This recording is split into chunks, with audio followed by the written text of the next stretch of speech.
फ़क़ाल अबी इन्नल्लाह क़द उही इलैकुम यक़ूलु इन्नमा युरीदुल्लाहु लियुज़हिबा अन्कुम रिजस अहलिल बैति व युतahhirakum तत्हीरा। अल्लाहुम्मा सल्लि अला मुहम्मद व आलि मुहम्मद। फ़क़ाल अली अलैहिस्सलाम लिअबी या रसूलल्लाह अख़बरनी मा जुलूसुना हाज़ा तहतल किसाई मिनल फ़ज़्लि इंदल्लाहि तआला। फ़क़ाल अन्नबी वल्लज़ी बअसनी बिलहक़्क़ि नबिय्यन वस्तफ़ानी बिरिसालति नबिय्यन मा ज़ुकिरा ख़बरना हाज़ा फ़ी महफ़िलिन महाफ़िल अहलिल अर्ज़ व फ़ीहा जमीअन मिन शिय्अतिना व मुहिब्बिना इल्ला नज़लत अलैहिम रहमतु व हफ़्त बिहिम अलमलाइकतहु वस्तग़फ़रत लहुम इला अन यतफ़रक़ू। फ़क़ाल अल-निज़ा वल्लाहि फ़ौज़ुना फ़अज़ा शिय्अतना व रब्बिल काबा। सल्लल्लाहु अल्लाहुम्मा सल्लि अला मुहम्मद व आलि मुहम्मद।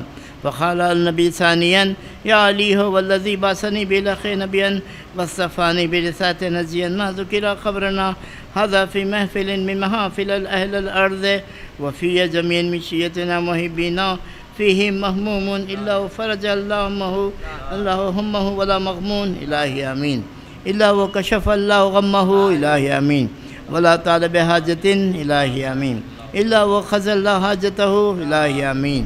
फ़क़ाल अली अलैहिस्सलाम इज़ा वल्लाहि फ़अज़ना व सुअदना व कज़ालिका शिय्अतुना फ़अज़ू सुअदू फ़िद दुनिया वल आख़िरति व रब्बिल काबा। अल्लाहुम्मा सल्लि अला मुहम्मद अल्लाहुम्मा सल्लि अला मुहम्मद व आलि मुहम्मद। अल्लाहुम्मा सल्लि अला मुहम्मद व आलि मुहम्मद। अल्लाहुम्मा सल्लि अला मुहम्मद। बारलहद व हदीस किस्सा का सवाब मरहूम तुराब अली की रूह को पहुँचे और हाज़रीन मजलिस तमाम के और बानियान मजलिस के तमाम के परेशानी दूर फरमा और हमारे परेशानी दूर फरमा। हमें कोई गम न सिवा गम हुसैन के। हमारी औलादों को नेक तौफ़ीक़ अता फरमा। बुज़ुर्गों को सेहत कामिला अता फरमा। महरूमीन को जार रहमत में जगह अता फरमा और जल्द ज़हूर सुल्तान हमें ज़माना का ज़हूर फरमा। सल्लल्लाहु बर मोहम्मद आल मोहम्मद। एक सूरह फ़ातिहा से तुराब अली मीर तुराब अली आबिदी इब्ने मीर तक़ील आबिदी मरहूम की रूह को शाद करिए। बिस्मिल्लाह।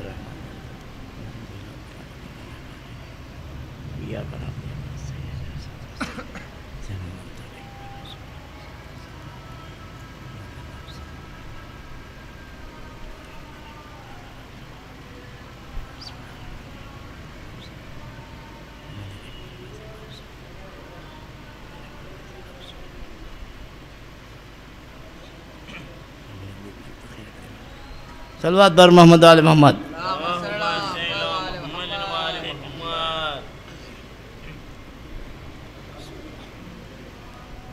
सल्लल्लाहु बर मोहम्मद व आले मोहम्मद। एक ख़ता पेश कर रहा हूँ। बारह दीगर सलवात।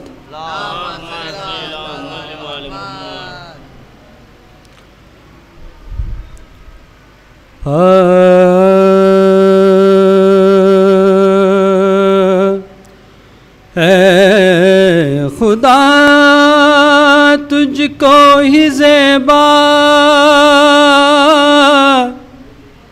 है बड़ाई तेरी।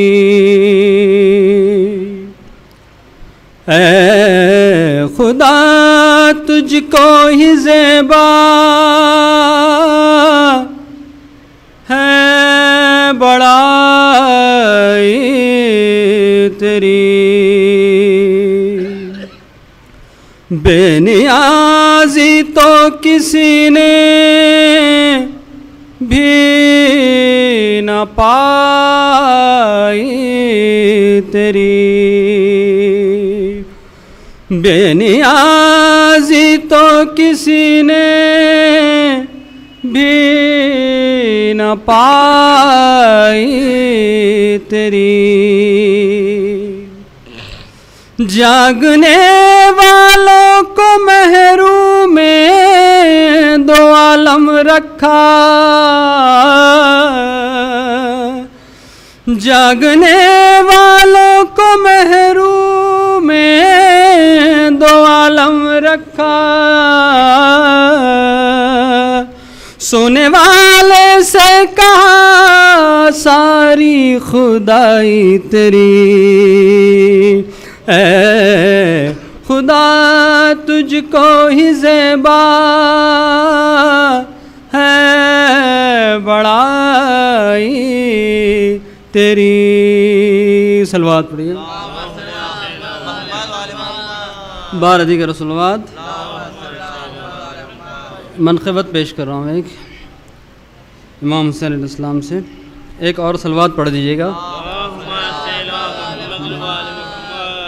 तुझे देखना है वज़ू मेरा, तुझे देखना है वज़ू मेरा, तेरा इश्क़ मेरी नमाज है, तू ही बख्श देता है शाहियाँ, तू ही बख्श देता है शाहियाँ, तू बड़ा गरीब नवाज है, तुझे देखना है वज़ू मेरा। तू इबादतों का सुजूद है, तू शहादतों का क़याम है, तू विलायतों का रुकू भी है, तू ही ला इलाहा का राज़ है, तुझे देखना है वज़ू मेरा। एक सलवात पढ़ लीजिएगा। तू नबी की पुश्त पे हो गए तो नमाज हक भी रुकी रहे, तू हुसैन है, तू हुसैन है, तू हुसैन है, तू हुसैन है, तू नमाज की भी नमाज है, तुझे देखना है वज़ू मेरा। सलवात पढ़िएगा। बारह दिगर सलवात। तू नबी के कांधे पे हो गए तो खुदा की मर्जी दिखाई दे, तेरे हाथ में हैं दो जहां, या नबी की जुल्फ़े दराज है, तुझे देखना है वज़ू मेरा। तेरा मातमी तेरा ना गए दो जहां में सबसे अजीम है, तेरा जिक्र करना नगर नगर, तेरा जिक्र करना नगर नगर, तेरे मातमी की नमाज है, तुझे देखना है वज़ू मेरा। तेरा बंदा माजिद खुशनवा तेरे दर पे सजदा गुजार है, हो क़बूलियत की सनद अता, हो क़बूलियत की सनद अता, तू बड़ा ही बंदा नवाज है, तुझे देखना है वज़ू मेरा। सलवात पढ़िएगा। फातिहा।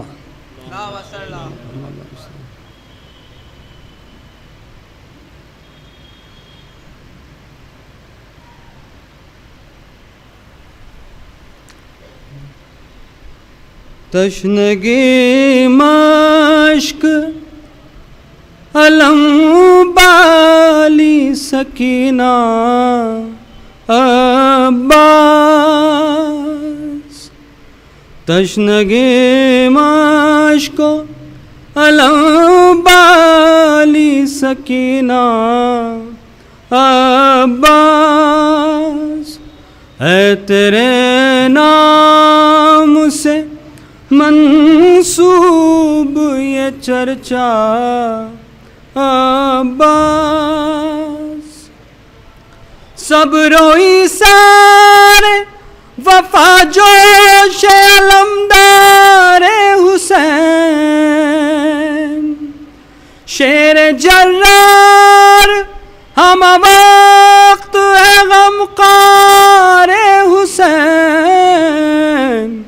तश्न लब होते हुए सूरत दरिया अब्बास। हुक्म शब्बीर की जंजीर थी पैरों में पड़ी, भाई को आका कहा अपने इब्ने अली, बावफा कोई नहीं आपके जैसा अब्बास। कट गए हाथ चिदिमाश के सकीना अफसोस, तर हुआ कू से अलम नहर पे आका अफसोस, क्यों न हो नौह कुनासानी ज़हरा अब्बास। तशनगी माशको अलम बाली सकीना अब्बास, है तेरे नाम से मंसूब ये चर्चा अब्बास। सलवात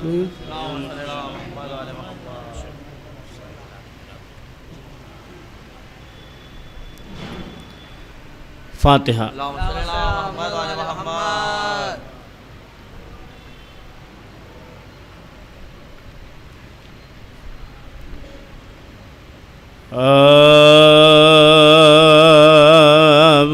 मुझे मतलूब होगा जाम लेना जब भी कौसर का सलाम ऐसा पढ़ूंगा, सलाम ऐसा पढ़ूंगा दिल भराएगा। ज़मीन करबला क्या पूछना,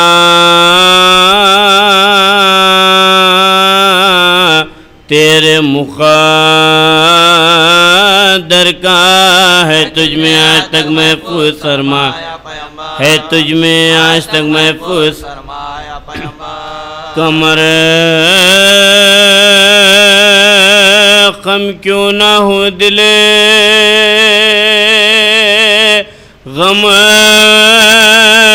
से टूटे, क्यों न सरवर का अलंबरदारा अलंबरदारा कर भाई था बा, लबे दरिया लंबर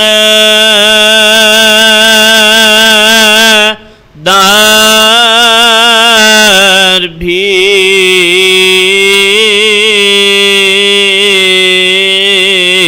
काम आ गया कर बसब अल्लाह, बसब अल्लाह पे हजरत ज़ैन। तेरी गैरत को आखिर क्या हुआ, कुछ तूने सोचा भी। भरी महफिल में कैसा भरी महफिल में कैसा तज़किरा ज़ैनब की चादर,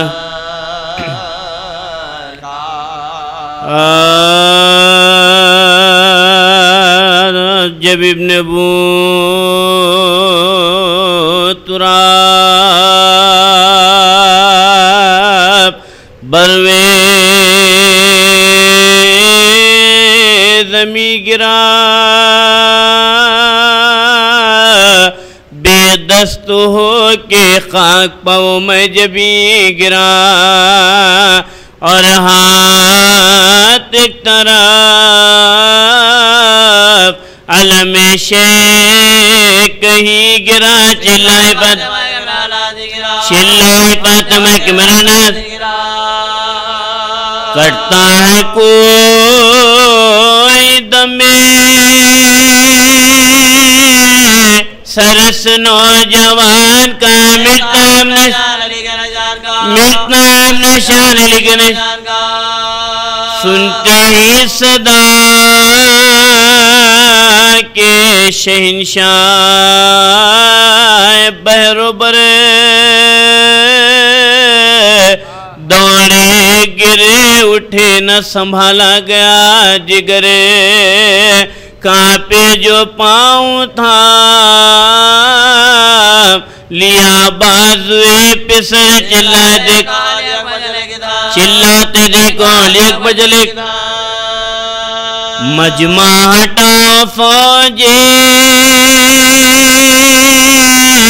सितम का तराई से बेटा मिला जल मुझे अकबर उजड़ गया मेरे करवा अकबर उजड़ गया मेरे करवा शेदीन हो गया बेकमरवा शेदीन हो गया बेकमरवा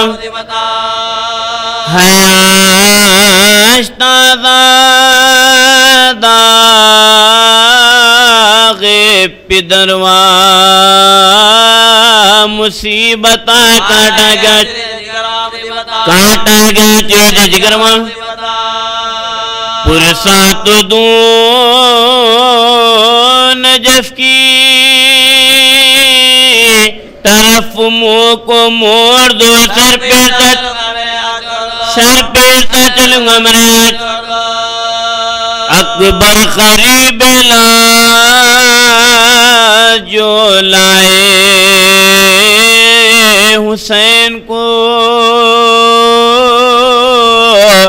अब्बास जा बलब नजर आए हुसैन को तड़पा वो शेर सुने के सदाए हुसैन को अकबर ने हाथ उड़ा के दिखाया दो को गम के दिल पा जो एक बार गिर पड़े पहले मिला के एक बार गसे चौके अब्बास से जीवे खार और जाकनी में आंखों को खोला बहालेदार पूछा किधर आए मेरे आका नामदार हजरत लिपट के भाई से बोले कि मैं सदमे है जाकनी से फुज़ूल जुदाई के भाई का दाव मुझे कोई है कुछ वसीयतें मेरी इस वक्त या इमाम उनमें से ये कि तसद्दुक़ जब गुलाम साहिल से लाश उठ के ना जाए सुए क़याम जे जा पड़ा क़ब्र का बिया सर के नज़ात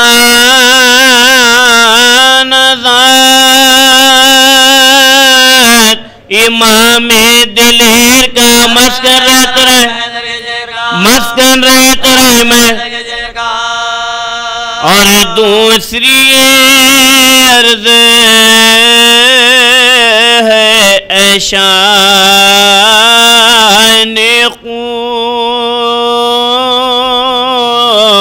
शहज़ादिया महल से न निकले कुशादमो देखे ना के बाली सकीना मेरा लहू और एक मरते मरते दिल क्या आए लहद में बुए इमाम ज़मन मुझे बख्शे दो अपने ये कह के पाशा की जानिब झुकाया सर, कांपे लहू भरी हुई आंखों को खोल करे, टपके मिजा से खून के खतरे दर उधर किसिया से तेन बकिया, मन का जरी का ढल गया, भाई के सामने भाई का दम निकल गया भाई।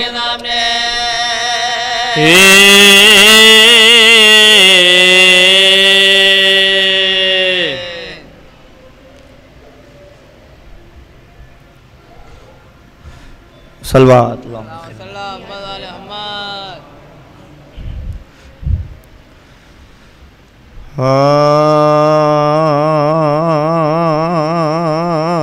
मिसाले बद्र जो हासिल हुआ कमाल मुझे,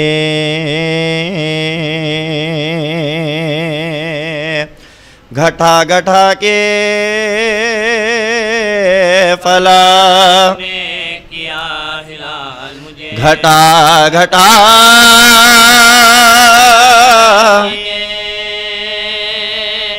फलक में किया हिलाल मुझे, करीम जो तुझे देना हो बेतलब दे दे, फ़कीर हो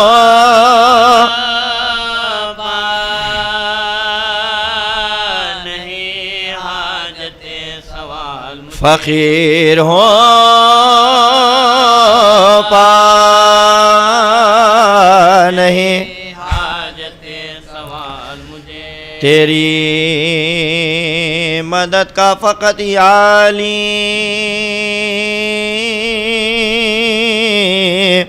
भरोसा है, किसी की नहीं वक्त इंतकाल मुझे, किसी की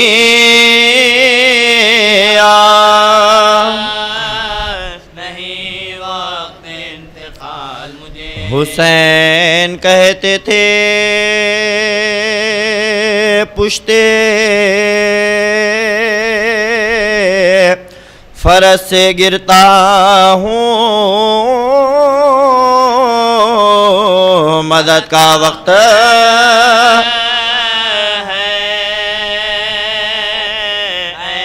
बेकसी संभाल मुझे, मदद का वक्त है, बेकसी संभाल मुझे, हुसैन कहते थे परवरदिगार रहियो गवाह के क़त्ल करते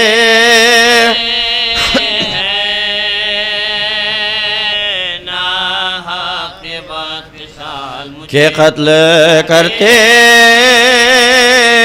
हैं,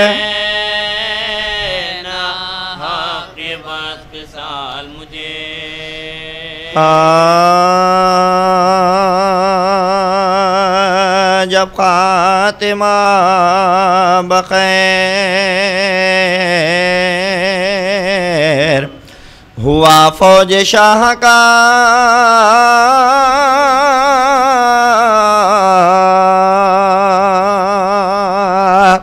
कौसर पा काफ़िला गया, प्यासी सिपाह का गल उठ गया जनाबे रिसालत पनाह का खाकुर रहतिया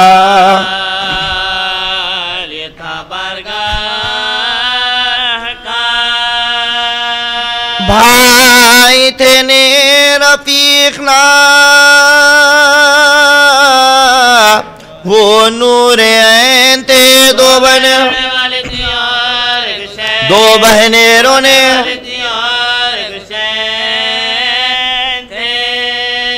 हम सबके बात खल्क से जाने को रह गए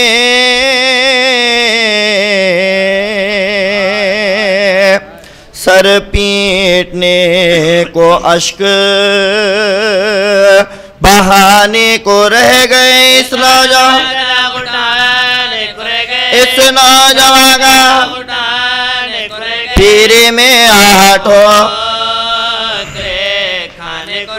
पीरी में आहटो बेटा कहा कबर जो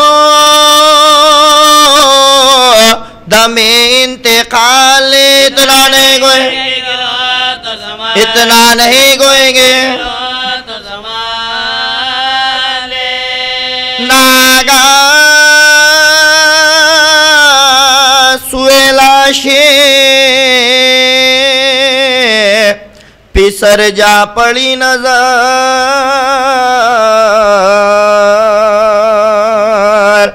चिल्लाए दिल को थाम के सुल्तान बहरोबर सोते हो क्या धरे हुए रुखसार खाक पर अकबर उड़ो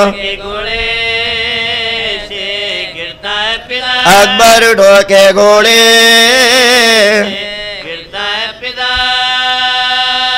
भूले पिदर को नींद में कुर्बान आपके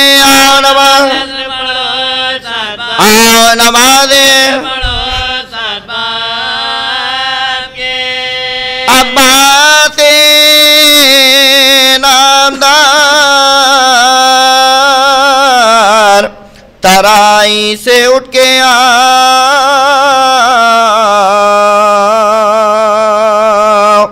फूकता है खलब जल रहे हैं सब जिगर के घाव छिड़को मेरी जिरा पा जो पानी कहीं से पा चलते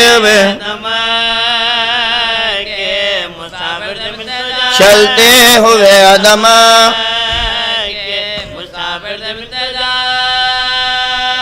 गफलत की तुमको नींद है शब्बीर क्या करे मेरी तरह चिल्लाया फौज को पिसरे सादे ना बकार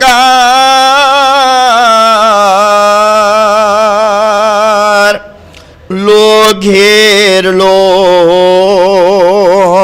हुसैन को सब मिलके एक बार पलटे पर सवारों के लेकर सालादार दो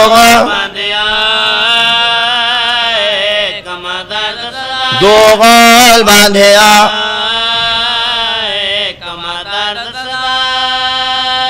तीर अफगानों में तेगों में भालों में घिर गए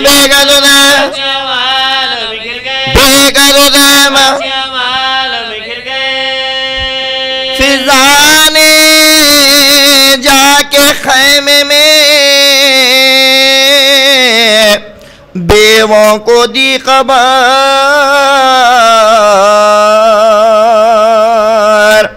है मेरे खुजादे का कटता है तन से सर बिस्तर से उठ के गिर पड़े सज्जादे नौहगर खैमे दे निकले बच्चों को छोड़ खेमे से निकले बीबी बच्चों को छोड़कर हिलता तार्श हजरत ज़ैनब के बहन थे गिर गिर के लो गिर गिर के लो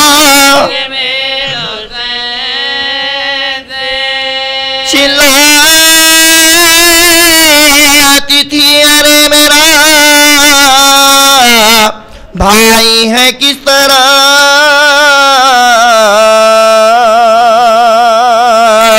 लूटी हुई अली की कमाई है किस तरह दरिया किधर होगा सोने की जाते सोने की जाते रास्ता दे जमी के फलक की सताए वो मैं अपने प्यारे शेख करहाने की जो आने लगी सदा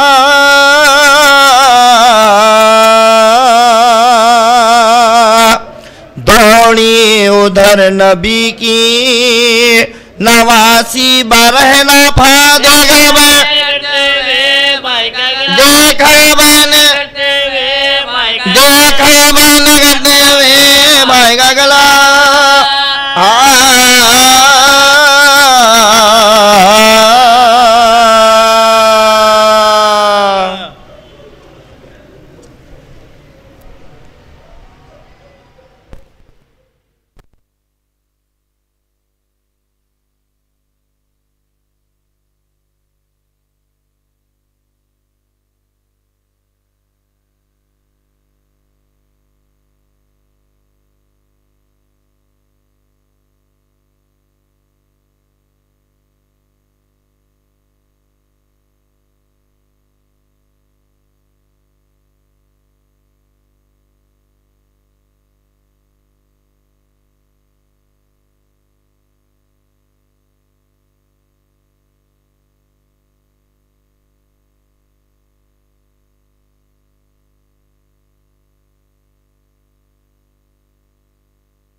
फातिहा।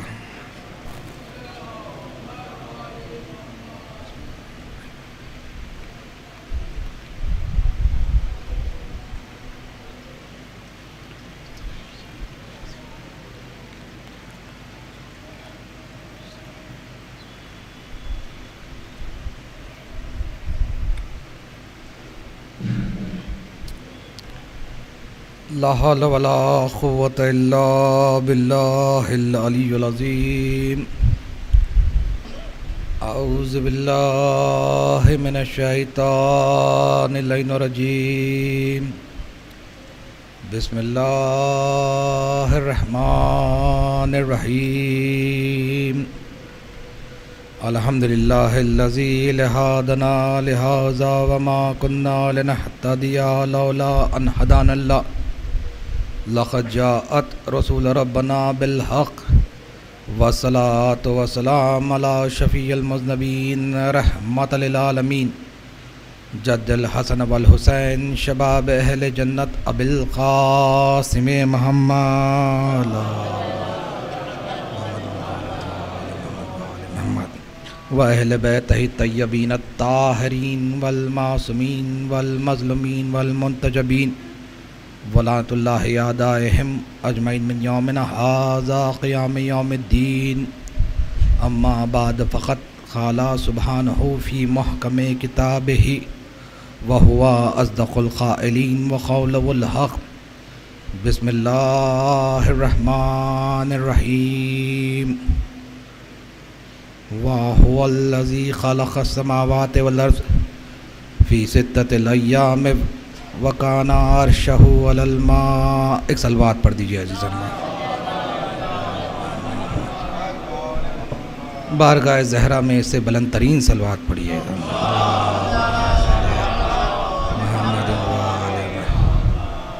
अज़ीज़ान मोहतरम, मजलिस सैयदुश्शुहदा एक मरहूम के इसाले सवाब के लिए है और मुझे ये शर्फ़ हासिल हुआ है कि मैं आपके दरमियान अपने नज़राने अक़ीदत को पेश करने के लिए हाज़िर हुआ हूँ। लिहाजा मैंने एक आयत का इंतख़ाब किया है जो मशहूर व मारूफ़ आयत है कि जिसमें खुदावंद आलम इरशाद फरमा रहा है, हुवल्लज़ी खलक़ समावाति वल अर्ज़ फ़ी सित्ततिल अय्याम व काना अर्शहु अलल मा। और वो है कि जिसने ज़मीन और आसमान को बनाया है 6 दिनों में। अज़ीज़ान मोहतरम, अगर आप इस आय करीमा पे गौर व फ़िक्र करें तो बहुत से असरार की बातें इस आयत से जो है ज़ाहिर हो रही है। यहाँ पे अल्लाह कलाम कर रहा है।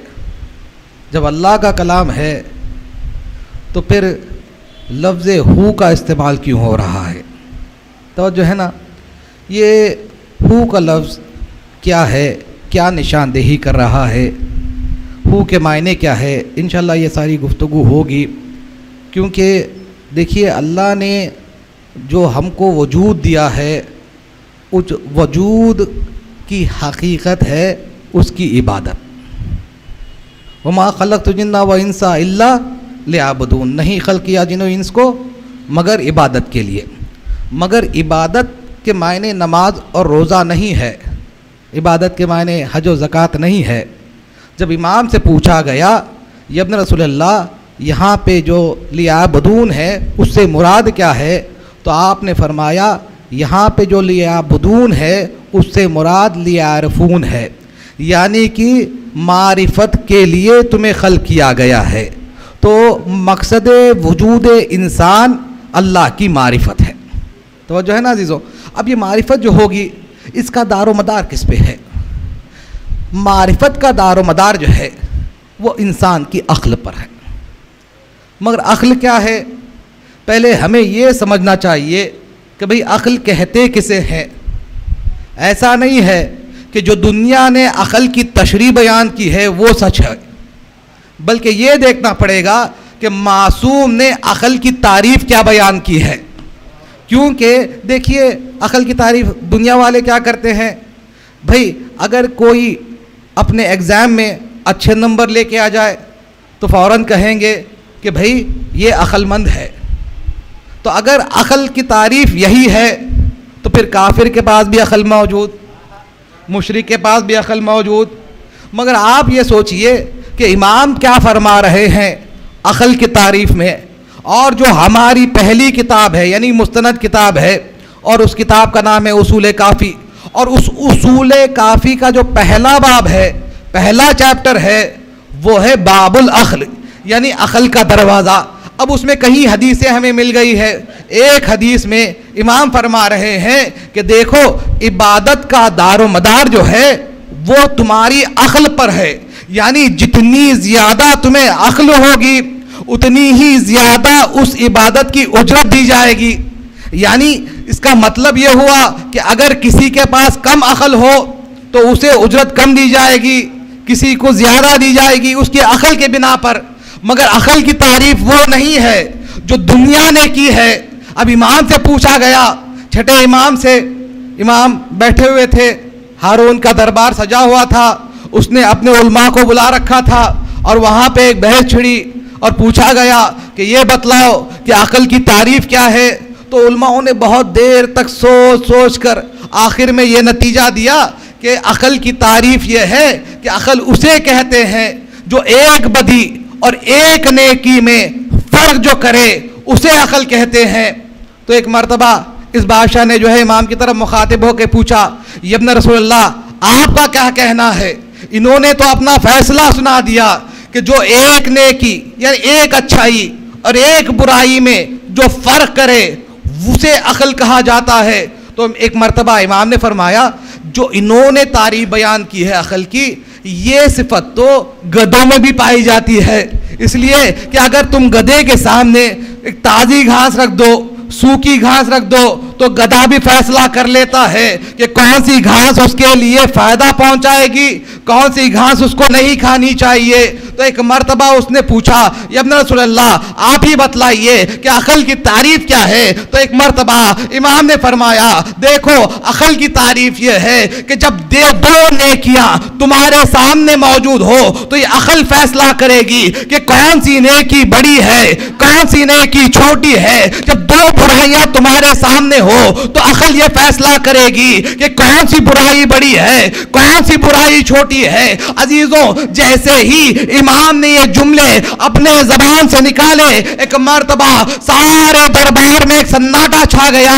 ऐसा लगा कि सबके सरों पर तार बैठे हुए हैं, सबकी जबानें बंद हो गई। एक मर्तबा इमाम अपने मकाम से उठे और जो है अपने गुलाम के साथ दरबार के बाहर आए। तो गुलाम ने अपने हाथों को जोड़ के अर्ज किया, मौला आपने बेहतरीन अंदाज से सबके जबानें बंद कर दी है, मौला आपने बेहतरीन जवाब दे दिया है। तो एक मर्तबा मौला ने फरमाया, देखो जो मैंने जवाब दिया था वो उन लोगों के लिए है, अपने चाहने वालों के लिए नहीं था, अपने चाहने वालों के लिए नहीं था। तो उसने हाथों को जोड़ा, अर्ज किया, मौला मैं तो आपका चाहने वाला हूं, मुझे बतलाइए कि अक्ल की तारीफ क्या है। तो एक मर्तबा मौला ने अपनी तरफ इशारा फरमा कर कहा कि देखो अक्ल की हकीकी तारीफ यह है कि अपने वक्त के इमाम को पहचान लो। तवज्जो है ना अजीजों, अपने वक्त के इमाम को पहचानना। तो अजीजों, अपने वक्त के इमाम को पहचानो। इमाम की मारिफत, देखिए इमाम की मारिफत ही अल्लाह की मारिफत है। मारिफत है क्या चीज़? देखिए पहले मारिफत है फिर इबादत है। अगर मारिफत नहीं तो फिर इबादत भी बेकार हो जाएगी। अव्वल मारिफत है। इसी की तरफ जो है मौलाए कायनात भी फरमा रहे हैं नहजुल बलागा के खुतबे में, अव्वलो मा खल्क़, अव्वलो सबसे पहले जो है अल्लाह की मारिफत है। तो लिहाजा अजीज़ों, अब ये सोचना है कि भाई अल्लाह की मारिफत है तो हम कैसे हासिल करें, अल्लाह की मारिफत कैसे हासिल करें, क्योंकि ये अल्लाह वो है।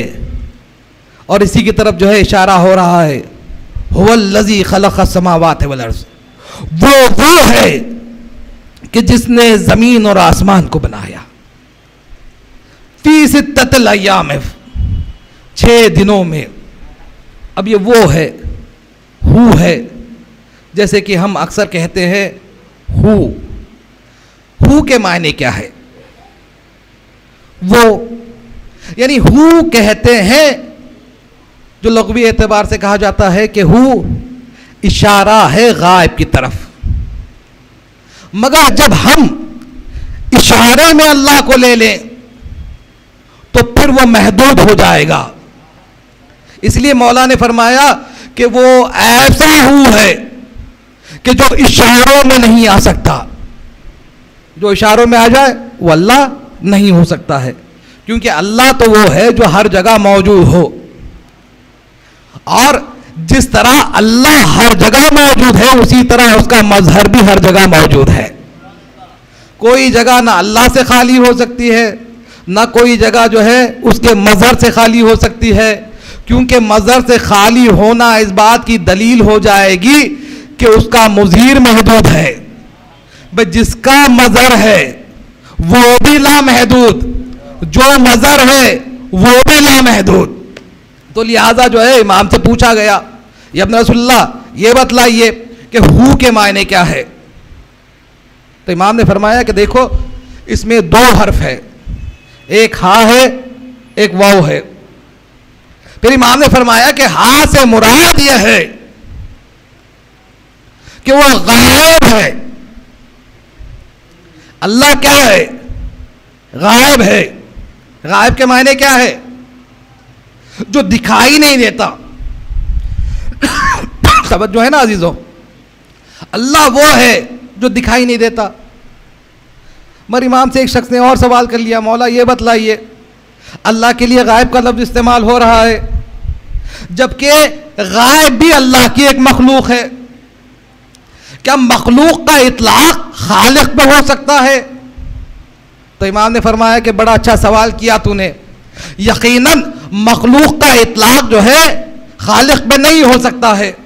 मसलन देखिए, गायब का जो तसव्वुर हमारे जहनों में है वो क्या है कि भाई दीवार है, अब इस दीवार के पीछे क्या है, ये मेरी निगाहों से गायब है कि नहीं? मगर मेरा जहन कहेगा कि भाई इस दीवार के पीछे कुछ है, शायद कोई लोग ठहरे हुए हो या हो सकता है कि कोई घर हो। तो अजीजों, मेरी आंखें वहां तक नहीं पहुंच सकती, मगर मेरा जहन जरूर पहुंचेगा। तो इमाम ने फरमाया कि वो गायब जो तुम्हारे तसव्वुर में है, जो तुम्हारे तखय्युल में है, वो गायब का इतलाक अल्लाह पर नहीं हो सकता है। गायब के माने ये है कि वो अल्लाह वो है जहां तक तुम्हारा तखय्युल नहीं जा सकता, तुम्हारी सोच नहीं जा सकती, तुम्हारा दिमाग नहीं जा सकता। यानी यूं कह दूं कि अल्लाह वो है जो तुम्हारे दिमाग में नहीं आ सकता। अल्लाह तुम्हारे दिमाग में नहीं हो सकता। आवाज से बुलंद सलवात पढ़ दीजिए। एक और सलवात पढ़ दीजिए।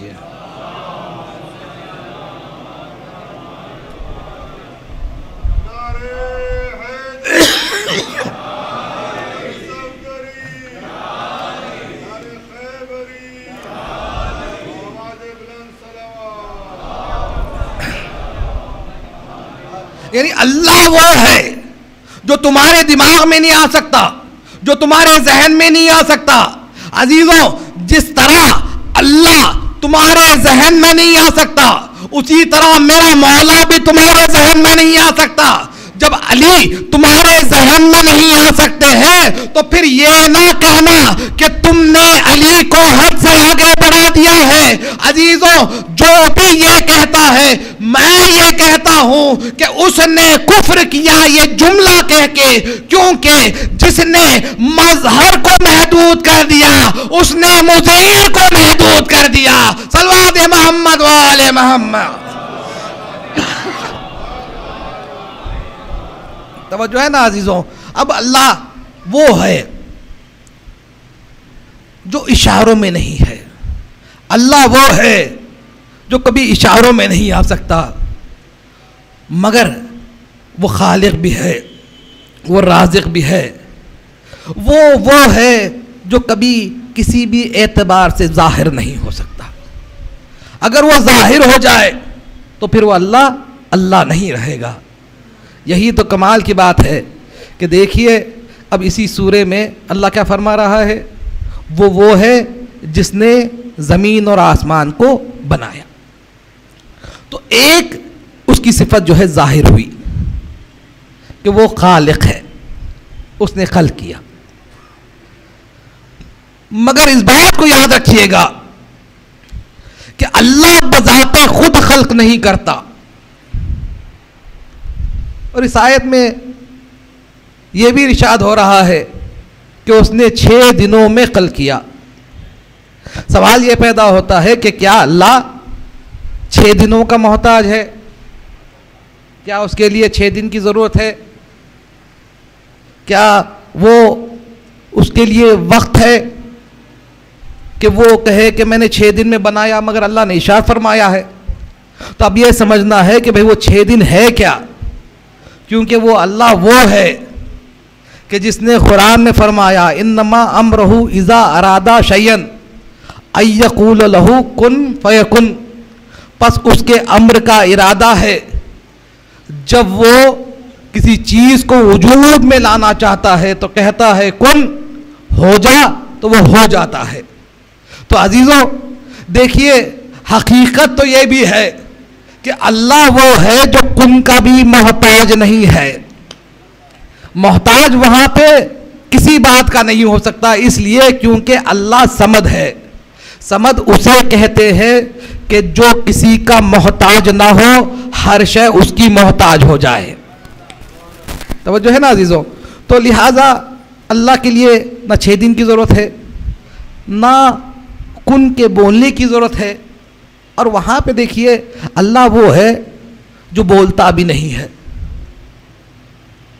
ना उसकी आवाज़ है। क्योंकि मौला से जब पूछा गया या अमीरुल मोमिनीन ये बतलाइए कि अल्लाह की आवाज़ कैसी है, तो इमाम ने फरमाया ला बेसौतिन व ला बेनिदाइन, उसकी ना आवाज़ है, ना उसकी निदा है, ना उसकी सौत है।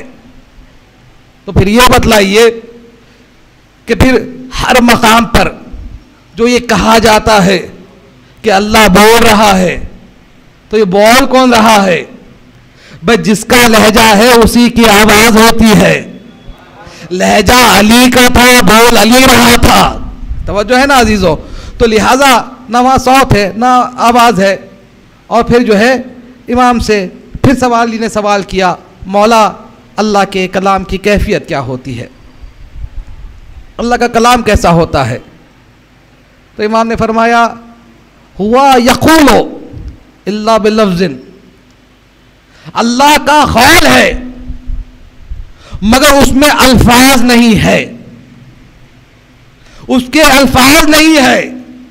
बे कुरान है कलाम इलाही, कुरान में अल्फाज मौजूद है, तो उसके माने क्या हुए?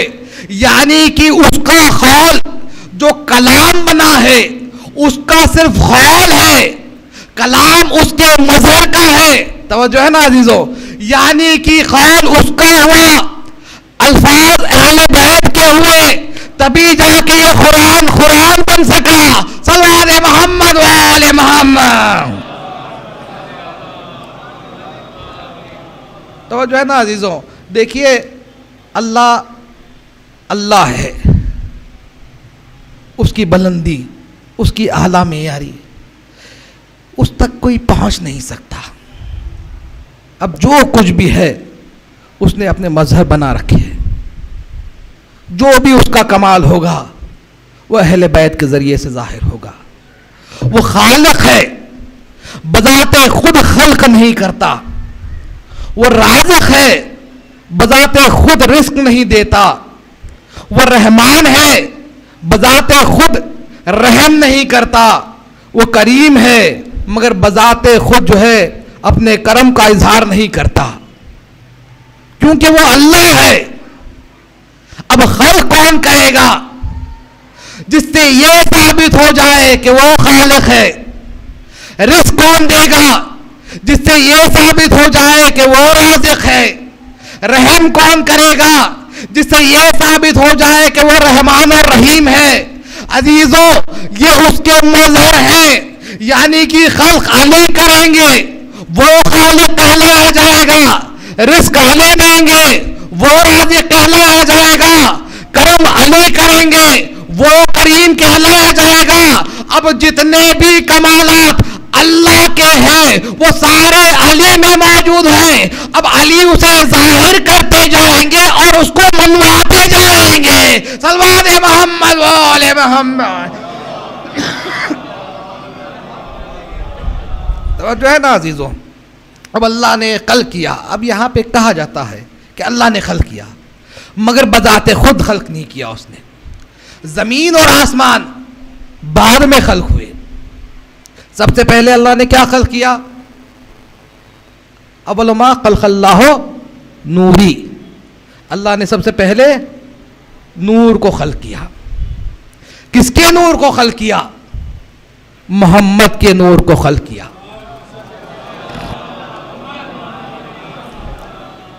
अब देखिए काबिल फ़िक्र बात यह है कि यहाँ पे पैगंबर इस्लाम का जुमला क्या है कि अल्लाह ने सबसे पहले मेरे नूर को खल्क किया। तो खल्क क्या हुआ? नूर हुआ। पैगंबर इस्लाम ने यह नहीं फरमाया कि अल्लाह ने सबसे पहले मुझे खल्क किया, यही फरमाया कि अल्लाह ने सबसे पहले मेरे नूर को खल्क किया। यानी अव्वल मखलूक क्या है? नूर मोहम्मद वाले मोहम्मद। यानी कि नूर अव्वल मखलूक है, मोहम्मद अव्वल मखलूक नहीं है। क्योंकि मोहम्मद व आले मोहम्मद मखलूक है ही नहीं। दलील क्या है? दलील यह है कि मासूम यह फरमाते हैं अल हुज्जतु क़ब्लल ख़ल्क़ वो मअल ख़ल्क़ वो बअदल ख़ल्क़। हुज्जत क्या है? हुज्जत उसे कहते हैं जो मखलूक से पहले हो, हुज्जत उसे कहते हैं जो मखलूक के साथ हो, हुज्जत उसे कहते हैं जो मखलूक के बाद भी हो। अब इमाम से पूछा गया मौला ये बतलाइए ये हुज्जत है क्या? तो एक मर्तबा आपने अपने तरफ इशारा करके फरमाया नहनु हुज्जतुल्लाह, हम हैं अल्लाह की हुज्जत जो उस नूर अव्वल से पहले ही मौजूद हो। अब दलील चाहिए, छठे इमाम की हदीस सुन लीजिएगा। एक जिंदीक इमाम के पास आया और उसने आके अर्ज किया कि शय बनी कैसे? हक़ाइक़ुल वसायत में यह हदीस मौजूद है, शय बनी कैसे? तो इमाम ने फरमाया कि कोई भी शय जो बनती है उसकी दो सूरतें होती है, या तो वो शय ला शय से बनी, या तो वो शय किसी और शय से बनी। दो ही सूरतें हैं, या तो वो ला शय से बने या तो वो शय से बने। तो नूरे मोहम्मद वाले मोहम्मद जो बना है उससे पहले कोई शय का तसव्वुर नहीं किया जा सकता, वो है ला शय से शय बनी, तो पहला नूर बना। इमाम फरमाते हैं कि जो शय ला शय से हो उस शय को खालिकुल अशिया कहते हैं, खालिकुल अशिया कहते हैं। मतलब क्या है? मतलब यह है कि जितने भी अशिया बनेंगे उसी खालिकुल अशिया से ही बनेंगे। अब नूर मोहम्मद वाले मोहम्मद खालिकुल अशिया है। कमाल की बात देखिएगा, फिर इमाम फरमाते हैं कि जो खालिकुल अशिया होगा वो भी उसी तरह खदीम होगा जिस तरह उसका बनाने वाला खदीम है। भाई इमाम के जुमले हैं, यानी कि मोहम्मद वाले मोहम्मद को खदीम कहा गया है, उसी तरह खदीम कहा गया है जिस तरह अल्लाह खदीम है। अब खदीम के माने क्या है? खदीम कहते किसे है? भाई आजकल रुक़े में जो लिखा जा रहा है कि फला मजलिस खदीम है, तो खदीम हम जो हमारे जो तस्वुर में है वो ये है कि भाई खदीम के माने हो गए कि भाई कोई चीज़ पुरानी हो तो उसे खदीम कहा जाता है।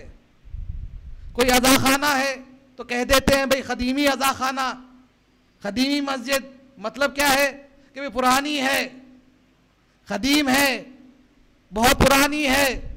मगर अजीज़ों यहाँ पे खदीम के मायने पुराने के नहीं होगा, खदीम उसे कहते हैं जो ज़माने से पहले हो, जो ज़माने में आ जाए। यहाँ पे खदीम तसव्वुर नहीं कर सकते कि ये खदीम है जो ज़माने में आ जाए, जो ज़माने से पहले हो उसे खदीम कहते हैं। खदीम उसे कहते हैं कि जो उस वक्त था जब था भी नहीं था, वो कब से था ये भी ना मालूम हो, जब कब नहीं था, जब तब नहीं था तब वो था। तो अजीजों, तो मोहम्मद वाले मोहम्मद क्या है? ये भी खदीम। अल्लाह क्या है? ये भी खदीम। दलील चाहिए। देखिए जब हम ज़ियारत पढ़ते हैं तो हम कहते हैं अस्सलामु अलैका या असले खदीम वो फरीहुल करीम, सलामो आप पे ए खदीम की असल। तो मालूम ये हुआ कि हम मोहम्मद वाले मोहम्मद को असले खदीम कहते हैं, तो ये भी खदीम हुए, अल्लाह भी खदीम हुआ। अब अजीजों, जैसे कि मैंने अर्ज किया था, खदीम उसे नहीं कहा जाता है जो जमाने में आ जाए। यहाँ पे खदीम से मुराद ये है कि जो जमाने से पहले हो उसे खदीम कहा गया है, और जो जमाने से पहले होगा उसी के इख्तियार में सब कुछ होगा, और जो जमाने से पहले जो इमाम था उसी को इमाम ज़माना कहा जाता है, और जिसके इख्तिदार में सारा जमाना हो उसे साहिब ज़मा कहा जाता है। सल्लल्लाहु मोहम्मद व आले मोहम्मद। तवज्जो है ना अजीजों। अब यहाँ पे खदीम का लफ्ज इस्तेमाल हुआ, मगर बड़ी हैरत की बातें जो है सामने आई इस हदीस में कि इमाम फरमाते हैं कि जो खालिकुल अशिया होगा वो उसी तरह खदीम होगा जिस तरह उसका बनाने वाला खदीम है। और फिर इमाम फरमाते हैं कि खदीम वो होता है जो हादस नहीं होता। तवज्जो है ना अजीजों। हादस के माने क्या है? जो जाहिर नहीं होता, ठीक है, हादस नहीं होता। और फिर इमाम फरमाते हैं कि ना इसमें तग़य्युरात आते हैं, इसमें चेंजेस नहीं आते हैं। अजीज़ों, मैं हमेशा से यही कहते हुए आया हूँ कि मुझे अल्लाह के फ़ज़ाइल पे हैरत नहीं होती है, मुझे हैरत होती है तो अली के फ़ज़ाइल पे हैरत होती है। क्यों? देखिए, जब जनाब सलमान ने आके मौला से सवाल किया ना, या सैयदी मान था इसमों का, तो मौला ने क्या फरमाया? अनल्लज़ी यफ्ताउला इसमें वला सिफ़त ज़ाहिर इमामतुहु व बातिनो गायबुल ला युद्रिक। मैं वो हूँ कि जिस पे इस्म का इतलाक़ नहीं होता, मुझ पे सिफ़त का इतलाक़ नहीं होता।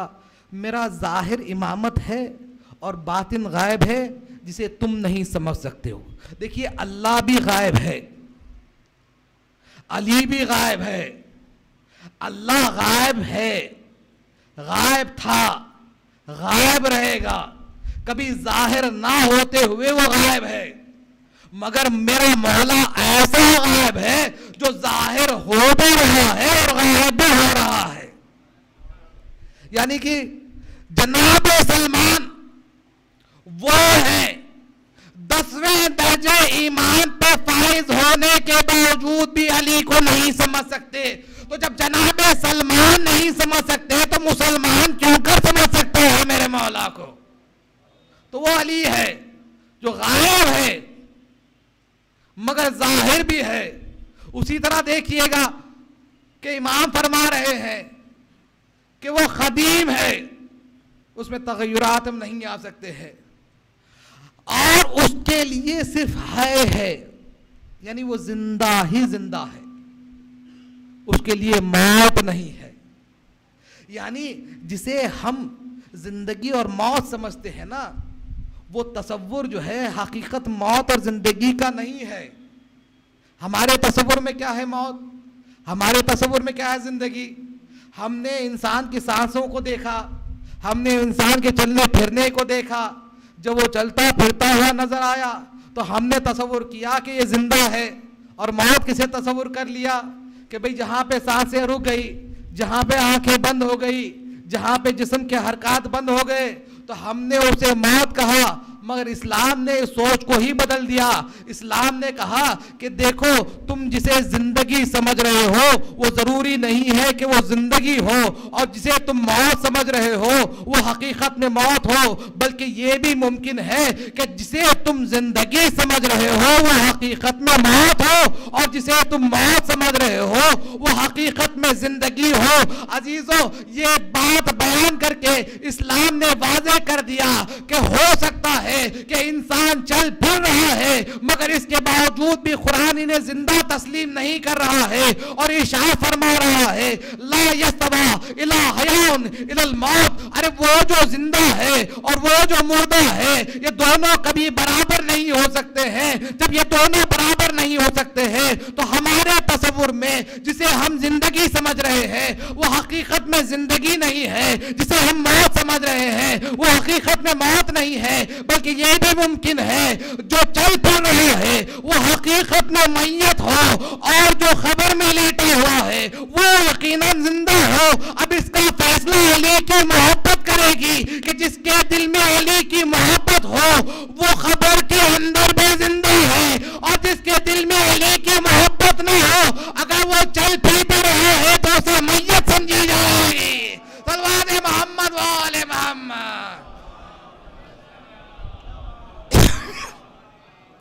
तवज्जो है ना अजीजों, अली की मोहब्बत मेयार है, जिंदगी और मौत का मेयार को अली कहते हैं।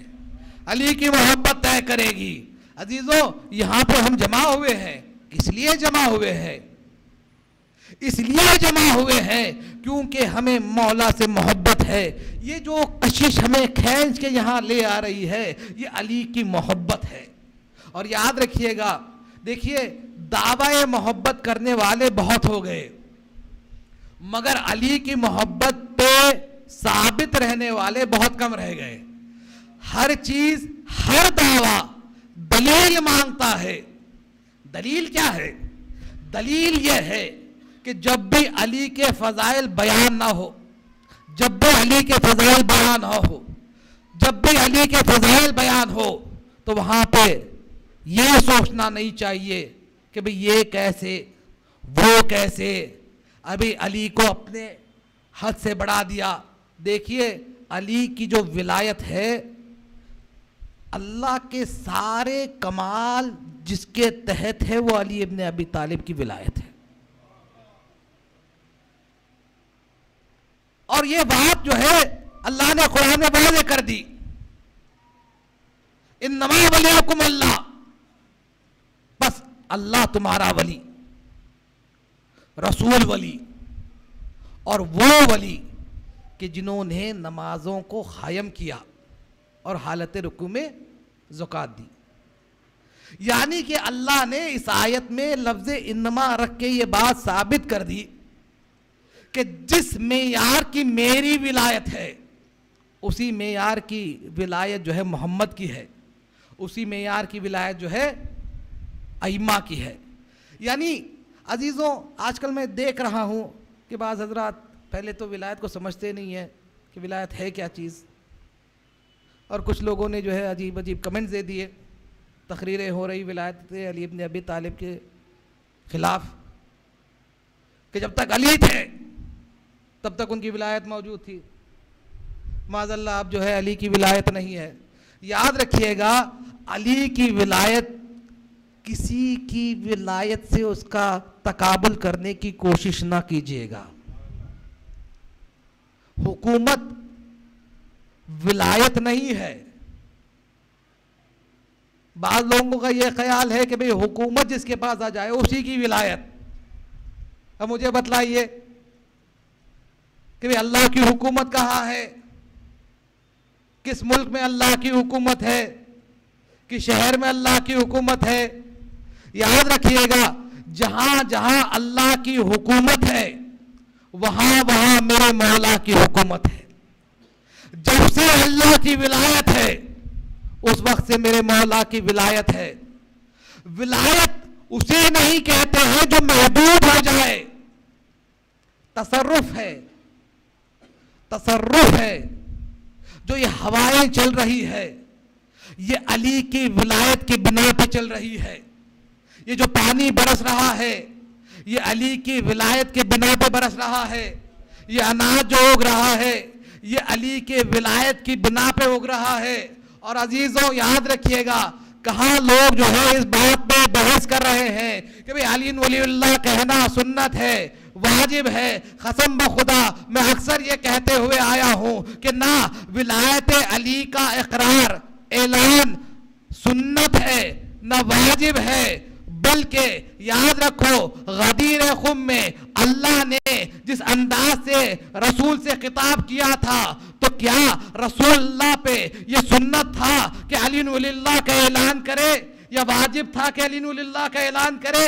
अरे अल्लाह तो ये कहा था कि ए मेरे नबी, अगर तुमने ये ऐलान नहीं किया तो तुम्हारी पूरी रिसालत बेकार हो जाएगी। तो अजीजों, जो विलायत अली का ऐलान, इकरार, ऐलान जो है, जो रसूल अल्लाह पे लाजिम हो जाए, जो रिसालत पे लाजिम है, वो उम्मत के लिए सुन्नत कैसे हो सकती है? सल्लल्लाहु मोहम्मद व आले मोहम्मद।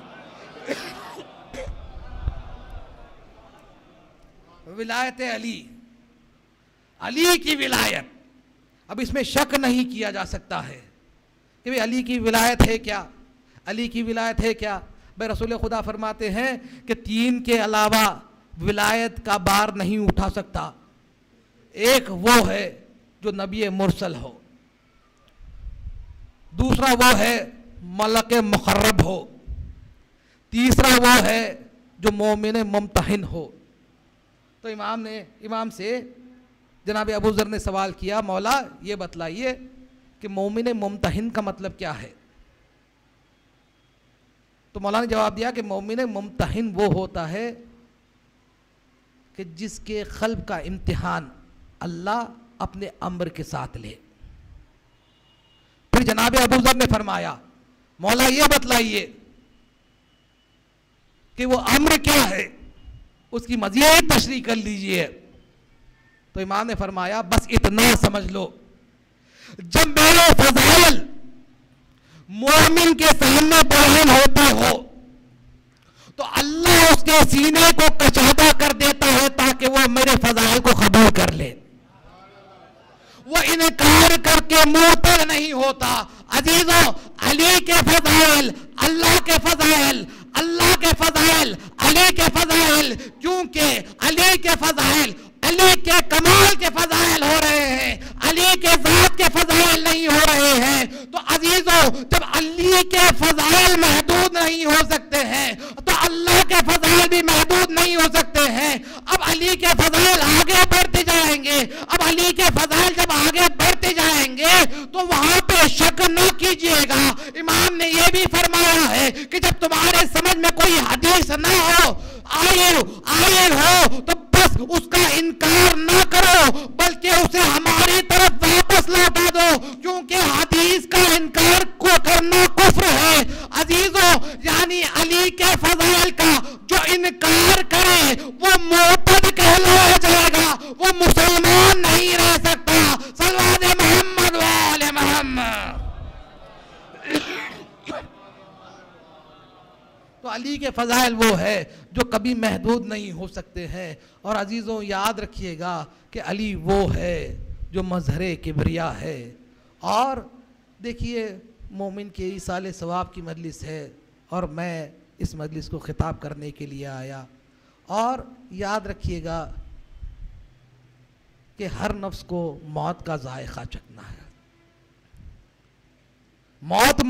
नफ्स मरती नहीं है, बल्कि नफ्स को मौत का जायक़ा चखना है। और नफ्स वो है जो बड़ी ही इंसान की कीमती चीज़ है। नफ्स कोई अज़ू नहीं है, बल्कि नफ्स वो मैं है। अब इस मैं पे हुक्मरानी रसूलुल्लाह की होगी, मैं पे विलायत होगी। और जहाँ ये नफ्स अली की विलायत को कबूल कर ले तो ये वो नफ्स होगी जिसे कभी मौत नहीं आएगी। ये पाक नफ्स कही जाएगी, ताहिर नफ्स कही जाएगी। अजीज़ों, करबला एक किस्सा नहीं है, करबला एक वाक़या नहीं है, करबला एक मकसद है। क्या मकसद है? क्या नमाजें बचानी थी हुसैन को? क्या रोज़े बचाने थे हुसैन को? बे नमाजें तो अग़यार के पास भी हो रही थी, नमाजें यहाँ भी हो रही थी, नमाजें वहाँ भी हो रही थी, रोज़े वहाँ भी रखे जा रहे थे, रोज़े यहाँ भी मौजूद थे। फ़र्क क्या था? फ़र्क था विलायत अली इब्न अबी तालिब। वहाँ विलायत नहीं थी, यहाँ विलायत मौजूद है। करबला में जो शहादतें पेश की गई, न वो नमाज के लिए थी न रोज़े के लिए थे। करबला कुर्बानी का नाम है और ये कुर्बानी विलायत अली के लिए थी। हाँ आज़ादारों, इमाम हुसैन पे करबला में कई मसाइब ढाए गए कि इमाम को फरमाना पड़ा कि मैं वो शहीद हूँ जिसे रुला रुला के कत्ल किया गया, मैं वो शहीद हूँ जिसे पानी के लिए तरसा तरसा के शहीद किया गया। इमाम तड़पते रहे, रोते रहे, और आपकी प्यास की शिद्दत का आलम ये था कि जब अली अकबर मैदान से लौटे और कहा बाबा मैं बहुत प्यासा हूँ, तो हुसैन ने फरमाया बेटा अपनी ज़बान मेरी ज़बान में डाल दो। हुसैन ने अपनी ज़बान, अली अकबर ने अपनी ज़बान हुसैन के ज़बान में डाली, फ़ौरन खींच के कहा बाबा आप तो मुझसे ज़्यादा प्यासे हैं। अल्लाहु अकबर। वही हुसैन कभी अंसार की लाशें उठा रहा है, वही हुसैन कभी भांजों की लाशें उठा रहा है। अजीब मरहला था कि जब जनाब हुर आए और उन्होंने कहा कि मौला मैं ये चाहता हूँ कि सबसे पहले मेरा बेटा अपनी कुर्बानी को पेश करे। हुसैन ने तो इजाज़त दी। बहादुर बाप का बहादुर बेटा था, करबला के मैदान में पहुंचा। जंग करते करते हुर का बेटा घोड़े से ज़मीन पे आया। जब ज़मीन पे आया तो एक मर्तबा उसने आवाज़ दी, ए बाबा मेरी मदद के लिए आई है। बाप का दिल था, हुर दौड़ता हुआ उस जानिब गया कि जहाँ पे जो है बेटा घोड़े से ज़मीन पे आया था। जब वहाँ पहुँचा तो एक मर्तबा अपने हाथों को जोड़ के अर्ज करता है मौला आप आ गए। तो एक मर्तबा हुसैन ने फरमाया ए हुर क्या तुम्हें नहीं मालूम है, अरे ये दुनिया का ख्वाजा है कि जब जवान बेटा एड़ियां लगा रहा हो तो बूढ़े बाप को ये मंजर नहीं दिखाया जाता।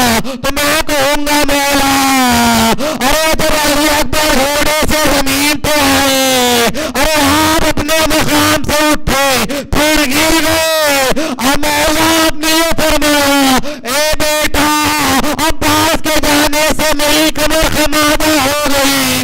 ए बेटा तुम्हारे जाने से अरे मेरी आंखों की रोशनी चली गई। अज़ादारो अरे जवान का लाशा हुसैन ने उठा लिया। हाज़ादारो एक आलिम था, बस ये सोचता रहा कि भाई हुसैन पर सबसे बड़ी मुसीबत कहाँ पड़ी, क्या उस वक्त पड़ी जब आपने अली अकबर के लाशों को उठाया। तो उसने कहा शायद नहीं हो सकता। तो फिर उसने सोचा शायद जब अली असगर का लाशा ला रहे हो हुसैन तो साथ खबर आगे बढ़े पीछे आए, शायद ये बड़ी मुश्किल होगी। तो लिहाजा वो सोचते सोचते सो गया। ख्वाब में उसने एक बीवी को देखा।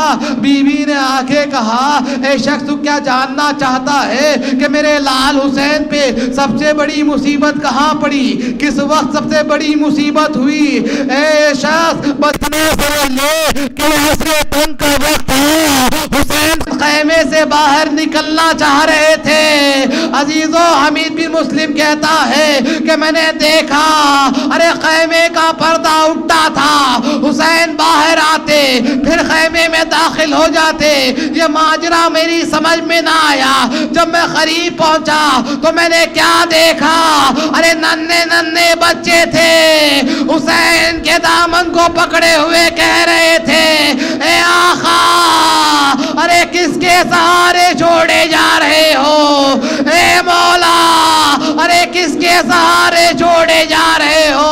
अजरकुमुल्लाह हुसैन ने सबको तस्कीन दी और फिर जो है घोड़े के पास आए। एक मर्तबा नहर की तरफ रुक करके कहा ऐना ऐना ए अब्बा, ए मेरे भाई अब्बास कहाँ हो। लाशा तड़पने लगा।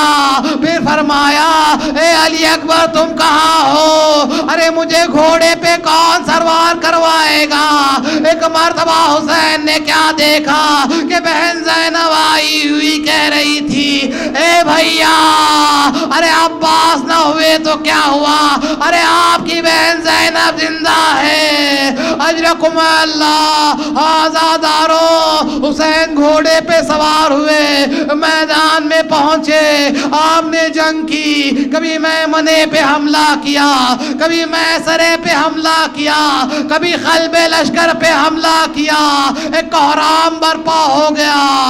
तो एक मर्तबा वो वक्त भी आया कि जब हुसैन ने अपने तलवार को नियाम में रखा, अरे भागी हुई फौज वापस आई। अरे किसी ने नेज़े से वार किया, अरे किसी ने तलवार से वार किया। एक तीर आया, सीने हुसैन में पैबस्त हो गया। एक और तीर आया, गुलूए हुसैन में पैबस्त हो गया। एक और तीर आगे बढ़ा और जन्नाने मुबारक पे लगा। आज़ादारों, एक तीर हुरमुला का ऐसे आया कि हुसैन के पेशानी पे लगा। अरे हुसैन घोड़े पे त्योराने लगे। अब मैं नहीं जानता कि ये मसाइब कैसे बयान करूं, मगर हाँ शायर ने यही कहा, अरे जंगल से आई फातिमा ज़हरा की ये सदा, उम्मत ने मुझे लूट लिया वाह मुसीबता। अरे फिर शायर कहता है 1900 थे जख्म तने चाक चाक पर, अरे ज़ैनब निकल हुसैन, अरे तड़पता है खाक पर। अदादारों, अरे हर शहीद जो घोड़े से जमीन पे आया, उसके जिस्म ने जमीन को तो छुआ, मगर हाय मेरा मजलूम हुसैन, अरे जिसका जिस्म ना ज़ीन पे था ना जमीन पे था, अरे तीरों पे मौलक मेरा हुसैन।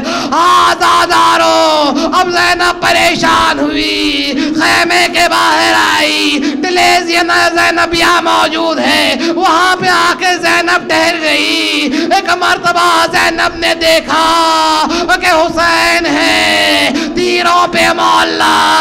फिर कुछ गुफ्तगू होने लगी फौजियों में कि शिमरे मलून आगे बढ़ रहा है हुसैन को ज़िबा करने के लिए। अब जो ज़ैनब की निगाह शिमर पे पड़ी तो ज़ैनब ने क्या देखा कि शिमर खंजर लिए हुए आगे बढ़ रहा था। अचानक उसने जमीन से एक पत्थर को उठा लिया और उस खंजर को पत्थर से टकराने लगा।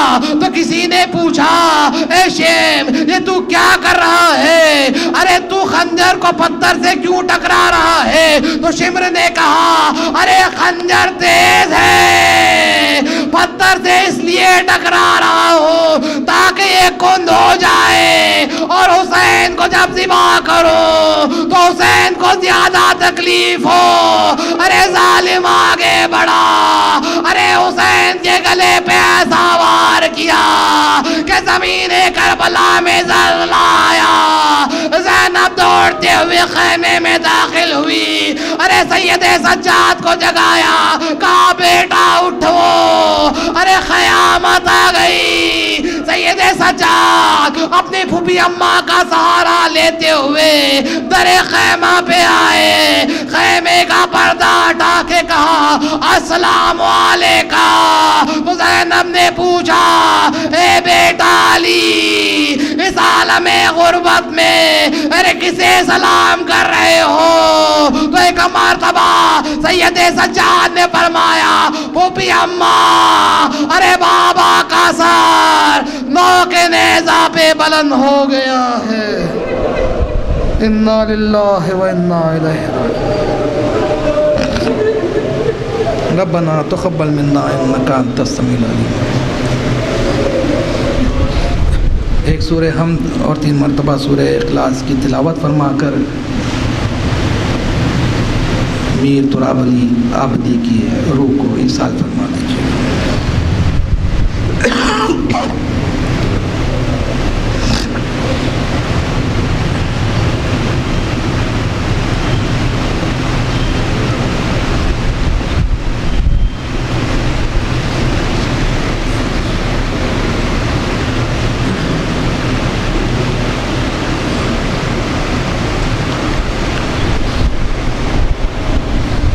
मातम से